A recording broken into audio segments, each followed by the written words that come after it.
আসসালামু আলাইকুম এভরিওয়ান। আজকে আমি আপনাদের সাথে শেয়ার করব কিভাবে ডাটা আলু উস্তা দিয়ে পাঙাশ মাছ রান্না করা যায়।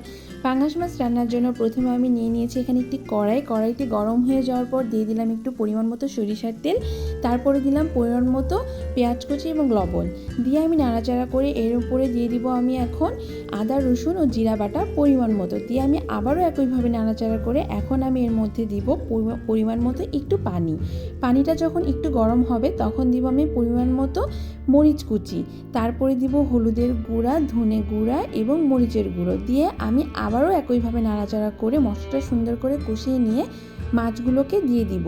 মাছগুলোকে দিয়ে দেওয়ার পরে আমি এপিট ওপিট সুন্দর করে ঘুরিয়ে মাছগুলোকে কষিয়ে নিব 5 মিনিটের জন্য। 5 মিনিট পর আমার যখন মাছগুলো সুন্দরভাবে কষানো হয়ে যাবে তখন আমি মাছগুলোকে একটি বাটিতে সুন্দরভাবে ঢেলে রাখবো। দেখেন ভিউয়ার্স কি সুন্দর মাছগুলো কষানো হয়ে গিয়েছে। এবার আমি এই বাটিটার মধ্যে সুন্দরভাবে মাছগুলোকে ঢেলে রাখবো। এখন আমি এই কড়াইতে যতটুকু মশলা লেগেছিল ওই মশলার উপরে একটু পরিমাণ মতো পানি দিয়ে দিব। পানি দেওয়ার পর আমি ডাটা আর আলুগুলোকে দিব 5 মিনিটের জন্য একটু সিদ্ধ হতে। 5 মিনিট পর আমি এখন করলাগুলো উপরে দিয়ে দিব 2 মিনিটের জন্য সিদ্ধ হতে। যখন সিদ্ধ হয়ে যাবে তখন আমি যে ঢেলে রেখেছিলাম কষানো পাঙাশ মাছগুলো তখন এই কড়াইয়ের মধ্যে আমি আবার পাঙাশ মাছগুলোকে ঢেলে দিব।